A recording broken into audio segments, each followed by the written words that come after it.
Hello class 11th once again most welcome to my YouTube channel just commerce. So आज की class में हम सभी जो समझने वाले हैं ये भी हमारा कुछ इलस्ट्रेशन ही है पिछले क्लास की तरह। बस पिछला क्लास में हम सभी ने कैश बुक से रिलेटेड ट्रांजेक्शन्स को समझा था एंड रिकॉर्ड किया था, बट इन टुडेज क्लास आज की क्लास में हम सभी पासबुक से रिलेटेड को समझेंगे। ठीक है, देखो जब भी आपको क्वेश्चन में गिवन हो समझ लो, पहले मैंने आपको क्या बोला था कि हमेशा आपको पासबुक को प्रेफर करना है कि आपके पासबुक में क्या काम हुआ है। ठीक है, एंड उसी हिसाब से फिर आप चेंजेस करोगे अपने कैश बुक में। ये ऐसा तब करोगे जब आपको कैश बुक का बैलेंस गिवन हो, लेकिन जब आपको पासबुक का बैलेंस गिवन होगा तब आप क्या करोगे, मतलब जब आपको balance as per passbook given हो तो आप क्या करोगे। तो देखो इसका कॉन्सेप्ट बहुत ही सिंपल है। तो देखो आपको मैं दो कॉन्सेप्ट बता देती हूँ। सबसे पहला तो एक जो रूल मैंने आपको बताया कि ऑलवेज प्रेफर पासबुक, हमेशा पासबुक को प्रेफर करो, जो उसमें हुआ है वही करो। ठीक है, तो हाँ आप ये कॉन्सेप्ट ले सकते हैं कि जो पासबुक में हुआ है वही आपको करना है, बट यहाँ पे आप ऐसा तब करेंगे जब कैश बुक होगा, लेकिन जब पासबुक होगा ना तो उसका जस्ट अपोजिट आप करेंगे। जो आप कैश बुक में प्लस करते थे उसे आप यहाँ पे माइनस करोगे, एंड जिसे आप यहाँ पे प्लस करते थे उसे आप वहां पे माइनस, मतलब ऐसे समझो कि जिसे आप कैश बुक में ऐड कर रहे थे ना उसे आप पासबुक में लेस करोगे, एंड जिसे आप कैश बुक में लेस कर रहे थे उसे आप पासबुक में ऐड करोगे। ठीक है, मतलब जो वहां पे प्लस हो रहा था वो यहाँ लेस होगा, एंड जो वहां पे लेस हो रहा था वो यहाँ पे प्लस होगा। ठीक है, समझ जाओ ऐसे। एंड आप ऐसे भी समझ सकते हैं कि आपको अब चेंजेस जो है वो बस पासबुक में करने हैं। ठीक है, क्योंकि आपके कैश बुक में अगर 1000 रुपीज बढ़ गया है तो फिर आपको कैश पासबुक में भी 1000 बढ़ाना होगा, इस तरीके से। ठीक है, आप सोच सकते हो। तो देखो अभी मैं आपको एक क्वेश्चन को बता देती हूँ, एक नहीं हम दो क्वेश्चन को समझेंगे, तो इस क्वेश्चन से आपका कॉन्सेप्ट जो है वो बहुत ही अच्छे से क्लियर हो जाएगा। तो कल के क्लास में यानी पिछला क्लास में हम सभी ने क्वेश्चन नंबर 1 को सॉल्व किया था एंड 5 को सॉल्व किया था, and in today's class 6 number से आपका यहाँ पे बैलेंस एज पर पासबुक से गिवन है। ठीक है, तो आज की क्लास में सबसे पहले हम 6 नंबर को सॉल्व करेंगे ताकि आपको पता चले कि सॉल्व कैसे करते हैं, एंड देन हम हायर लेवल का क्वेश्चन को सॉल्व करेंगे। वो क्वेश्चन जो है वो हमारा बुक का सबसे लास्ट क्वेश्चन है, एनसीईआरटी का क्वेश्चन नंबर 18, हम उन्हें भी सॉल्व करेंगे। ओके, तो देखो सबसे पहले आप 6 नंबर को पढ़ते हैं हम। ठीक है, क्वेश्चन मेरे साथ साथ पढ़ना। क्वेश्चन है prepare bank reconciliation statement as on 31st December 2017। On this day, the passbook of Mr. Himanshu showed a balance of 7000। यहाँ पे मिस्टर हिमांशु का पासबुक बैलेंस कितना दिया हुआ है 7000। तो सबसे पहले हम एक साथ हम सॉल्व करते जाएंगे ताकि हमारा ज्यादा टाइम वेस्ट ना हो। ठीक है, तो सबसे पहले आपको क्या करना है, सॉल्यूशन ऐसे करके लिख लो, एंड सॉल्यूशन लिखे है ना तो यहाँ पे आप फॉर्मेट बना लो। तो सबसे पहले ठीक है, तो आप इस तरीके से फॉर्मेट ड्रॉ कर लोगे। ओके, तो देखो आपको यहाँ पे तो पर्टिकुलर्स लिखने ही होंगे, तो पर्टिकुलर्स आप ऐसे लिख लेना, ये ऐड वाला अमाउंट इधर माइनस वाला अमाउंट। ठीक है, यहाँ BRS लिख देना जिसका भी हो, एज एट कब का बनाना है हमें, तो देखो डेट इसमें गिवन है 31st दिसंबर 2017। ठीक है, तो देखो सबसे पहले आपको balance as per passbook given है, तो आप यहाँ पे लिख देना balance as per passbook. Okay, ध्यान से देखना कैसे बना रही हूं मैं। तो 7000 यहाँ पे हो जाएगा। देन आप पढ़ो उसके बाद क्या लिखा है। उसके बाद गिवन है ए नंबर में आपका गिवन है cheque of ₹1000 directly deposited by a customer. एक कस्टमर है जो 1000 रुपीज का चेक जो है वो हमारे अकाउंट में डायरेक्टली जमा कर दिया है। ठीक है, तो अगर हम कैश बुक एंड पासबुक का बात करें, कैश बुक एंड पासबुक का बात करें, तो अगर हमारे पास 10,000 रुपीज अवेलेबल है कैश बुक पासबुक दोनों में, तो एक कस्टमर जो है ना वो 1000 जो है वो बैंक में हमारा डायरेक्टली जमा कर दिया, तो अब आपके पास कितना हो गया 11,000। मतलब बैंक में आपका कितना हो गया 11,000, बट कैश बुक में आपका अभी भी 10,000 ही है। तो आपको क्या करना होगा, कैश बुक में भी 1000 जो है वो ऐड करना होगा। ठीक है, तब जाकर के ये 11 होगा। तो अगर कैश बुक होता है यहाँ पे, ठीक है, balance as per cash book होता तो हम तो यही काम करते, ऐड करते, बट ये है क्या पासबुक, तो जो वहां कैश बुक में कर रहे थे उसका अपोजिट यहाँ पे करेंगे। ठीक है, तो कैश बुक में इसे ऐड कर रहे थे तो यहाँ पे हमें इसे लेस करना होगा, समझे। तो यहाँ पे आप 1 नंबर दे करके ऐसे, एंड यहाँ पे लिख दो क्या लिखा हुआ है, cheque directly deposited by, cheque directly deposited by. Sorry अगर आपको बहुत ज्यादा शोर यहाँ पे सुनाई दे रहा है तो I am really very sorry, क्योंकि इधर बगल में कुछ काम हो रहा है जिसके कारण से यहाँ बहुत ज्यादा शोर हो रहा है। ठीक है, तो आई होप कि ये साउंड से आप डिस्ट्रैक्ट ना हो। ओके, तो यहाँ पे आपका क्या है, चेक डायरेक्टली डिपॉजिटेड, तो डिपॉजिटेड फुल लिख लेना। ठीक है, कितना है अमाउंट 1000, तो 1000 इधर। आई बात समझ में? जो कैश बुक में कर रहे थे उसका अपोजिट यहाँ पे करना है। एंड आप ऐसे भी समझ सकते हैं कि आपको पासबुक बैलेंस गिवन है, ठीक है, पासबुक बैलेंस, तो आपका पासबुक में 1000 बढ़ गया, बट आपका कैश बुक में तो अभी भी 10,000 है।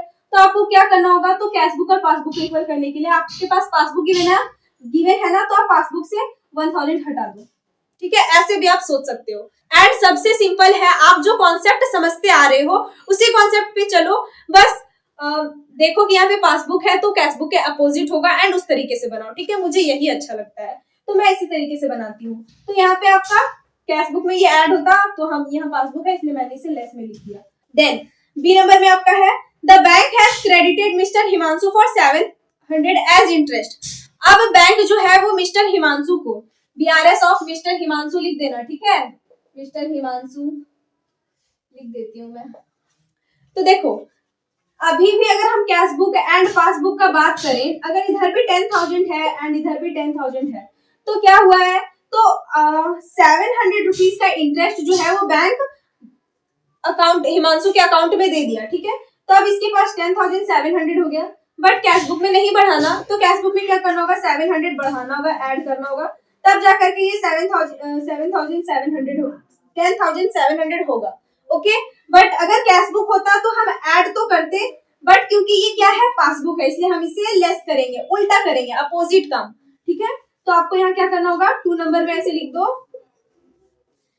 इंटरेस्ट क्रेडिटेड, ठीक है, इंटरेस्ट क्रेडिटेड कितना, 700 लेस करना है आपको, ठीक है, आई बात समझ में। देन है आपका cheque for rupees 3,000 were issued during the month of December, but these cheque of rupees 1,000 were not presented during the month of, मतलब कि फिर से हम कैश बुक एंड पासबुक का एग्जांपल लेते हैं, ये 10,000 हो गया एंड ये, तो चेक जो है वो 3,000 का इशू किया गया, ठीक है, तो 3,000 का अगर चेक इशू किया गया है, इसका मतलब 3,000 आपने कैश बुक में से कम कर लिया, एंड ये आपका कितना हो गया, 7,000।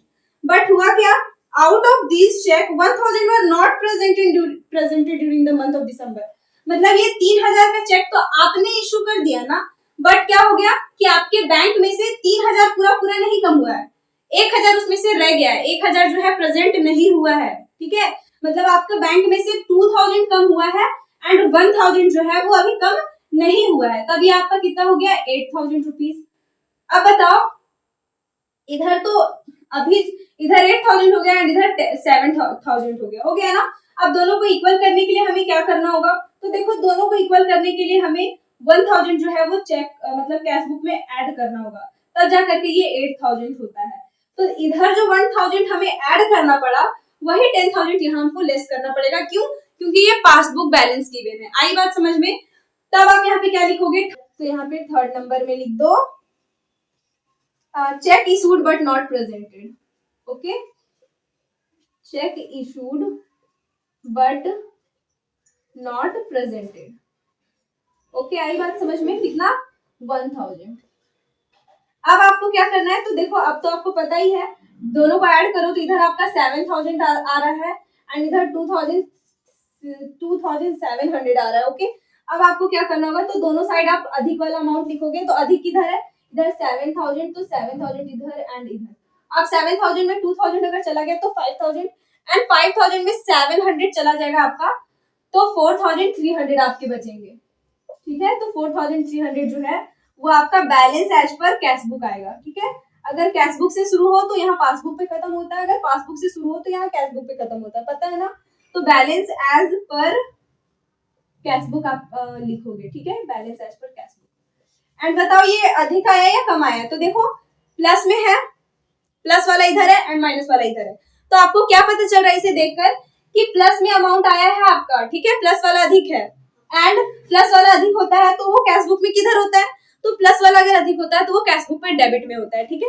इसलिए आप यहाँ पे क्या लिखेंगे, debit balance as per cash book. आई बात समझ में, ये आपका क्वेश्चन नंबर 6 था। आई बात समझ में, ये था आपका इजी लेवल का क्वेश्चन पासबुक का। अब अगर ओवरड्राफ्ट होता है तो कैसे सॉल्व होता है, एंड इससे थोड़ा सा हायर लेवल का क्वेश्चन को सॉल्व करते हैं, ठीक है। वो आपका क्वेश्चन नंबर 18 है एनसीईआरटी बुक का। तो अब मैं इसे क्लीन करती हूँ एंड जल्दी से हम सॉल्व करते हैं, ओके, क्योंकि टाइम बहुत कम है हमारे पास। सो क्वेश्चन आप देखो अपने बुक में, एंड मैं भी क्वेश्चन को पढ़ती हूँ आपके साथ साथ। तो क्वेश्चन है, the passbook of mister Randhir sold an overdraft of 40,950। यहाँ पे मिस्टर रणधीर नाम का कोई पर्सन है जिसका पासबुक में जो है वो ओवरड्राफ्ट अमाउंट दिखा रहा है कितना 40,950 का। ठीक है, तो सॉल्व करते हैं जल्दी से हम, क्योंकि हमारे पास टाइम बहुत ही कम है। BRS of mister Randhir. ठीक है, ऐसे एज ऑन एज डेट लिख दो आप। डेट कितना आपका गिवन है 31 मार्च 2017। ओके, इस तरीके से एंड इस तरीके से आप दे दो लाइन, मतलब बना लो अपना। ठीक है, फॉर्मेट। तो यहाँ पे ओवरड्राफ्ट अमाउंट दिया गया है ना, तो आप ऐसे लिख दो ओवरड्राफ्ट एज पर पासबुक। ठीक है, आपका पासबुक में ये ओवरड्राफ्ट है, मतलब अधिक अमाउंट आपने निकाल लिया, मतलब जितना आपके अकाउंट में है भी नहीं उससे ज्यादा आपने निकाल लिया अपने अकाउंट से। ठीक है, कितना है अमाउंट गिवन 40,950। तो ओवरड्राफ्ट है, मतलब ये ओवरड्राफ्ट को हम डेबिट बैलेंस भी बोलते हैं पासबुक का। ठीक है, या फिर अनफेवरेबल बैलेंस भी बोलते हैं। एंड उसे हम किधर दिखाते हैं माइनस, क्योंकि ये माइनस वाला अमाउंट ही होता है। ओवरड्राफ्ट मतलब क्रेडिट, मतलब सॉरी डेबिट पासबुक में कितना 40,950। तो 40,950 आप ऐसे दिखा दोगे। ठीक है, ओके देन। हाँ, तो अब जो सेकंड नंबर पॉइंट में हमारा लिखा है, देखो पहला नंबर पॉइंट में तो हमारा लिखा हुआ था कि 40,950 जो है वो ओवरड्राफ्ट है पासबुक में। ठीक है, तो ओवरड्राफ्ट मतलब क्या होता है माइनस बैलेंस। तो माइनस बैलेंस होने के कारण से ही हम इसे क्रेडिट में दिखाएं, मतलब कि इसे माइनस वाले कॉलम में दिखाएं। ओके, अभी आ रही है ना समझ में। देन आपके क्या लिखे हुए, out of these cheques amounting 8,000 drawn by mister Randhir on 27 March, a check for ₹3,000 was encashed on April 2017।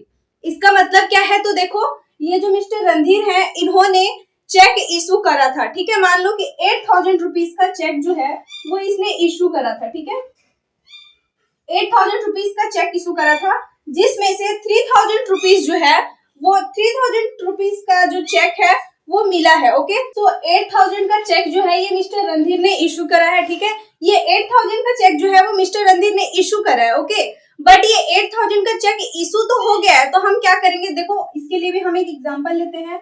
मान लेते हैं कि इधर हमारा कैश बुक है एंड इधर हमारा पासबुक है। ओके, इसमें क्या है, तो आपके कैश बुक में भी 10,000 रुपीज है एंड पासबुक में भी 10,000 रुपीज है। ये एक एज्यूमिंग बैलेंस है। ओके, ये मैं एग्जांपल आपको समझाने के लिए बता रही हूँ। ओके, तो देखो यहाँ पे आपका cash book and passbook given है। ओके, तो कैश बुक में भी आपका 10,000 है एंड पासबुक में भी 10,000 है। ठीक है, मान लेते हैं प्लस बैलेंस, अभी से हम प्लस बैलेंस ही मानते हैं। ठीक है, तो देखो यहाँ पे 8,000 रुपीज का चेक जो है वो मिस्टर रणधीर ने इशू करा है। ओके, मिस्टर रणधीर ने 8,000 रुपीज का चेक इशू करा है, तो उसे वो क्या करेगा अपने कैश बुक में से, तो 8,000 उन्होंने कम कर दिए होंगे, तो उनके पास अब कितना है 2,000 रुपीज। ओके, ये अब 2,000 रुपीज है, बट ये चेक तो उन्होंने इशू कर दिया, बट ये 8,000 का चेक में से 3,000 का चेक जो है, मतलब 3,000 का चेक जो है यहाँ पे प्रेजेंट नहीं हुआ है। ठीक है, इस लाइन का मतलब यही है, 3,000 का चेक प्रेजेंट नहीं हुआ है, बट 5,000 जो है वो विड्रॉ कर लिया गया है। जिसे भी चेक इशू किया गया था उन्होंने ये विड्रॉ कर लिया है। ठीक है, ओके, आई बात समझ में। जब भी चेक ड्रॉन रहे ना, मतलब समझ जाओ कि ये चेक ड्रॉन का मतलब क्या होता है, कि जैसे आपने चेक ड्रॉन किया, ठीक है, ड्रॉन का मतलब क्या हुआ, तो आप अपने अकाउंट में से उतना का चेक निकाले हैं, अब आप वो चेक से पेमेंट कर सकते हैं। ओके, तो यहाँ पे मिस्टर रणधीर ने भी वही किया, 8,000 का चेक उन्होंने निकाला। इसे इशू समझ लो सीधा सिंपल लैंग्वेज में, कि मिस्टर रणधीर ने 8,000 का चेक इशू किया, जिसमें से उनका 5,000 जो है वो उस चेक से यूज हुआ है, 5,000 निकाला गया उसके उनके अकाउंट में से, एंड 3,000 स्टिल बचा हुआ है। ओके, तो देखो कैश बुक में तो 8,000 माइनस किया होगा मिस्टर रणधीर ने, एंड पासबुक में उनका कितना माइनस हुआ, मात्र 5,000। तो अब उनके बैंक में कितना है 5,000 रुपीज है ना, 5,000। अब देखो डिफरेंस क्या हो गया, 5,000 हो गया एंड इधर 2,000 हो गया। अब क्या करें, तो अब इसे 5,000 को, मतलब ये जो 3,000 जो बच गया है, ये 3,000 रुपीज, इतना 3,000 तो इधर अधिक है ना पासबुक में। अब दोनों को इक्वल करने के लिए हमें क्या करना होगा, कैश बुक में भी 3,000 इंक्रीज करने होंगे।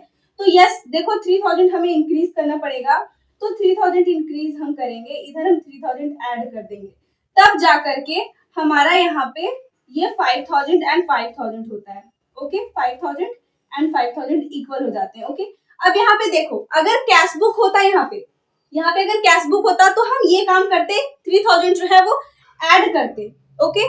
बट क्योंकि ये कैश बुक नहीं है, ये पासबुक है, तो हम यहाँ पे अपोजिट काम करते हैं।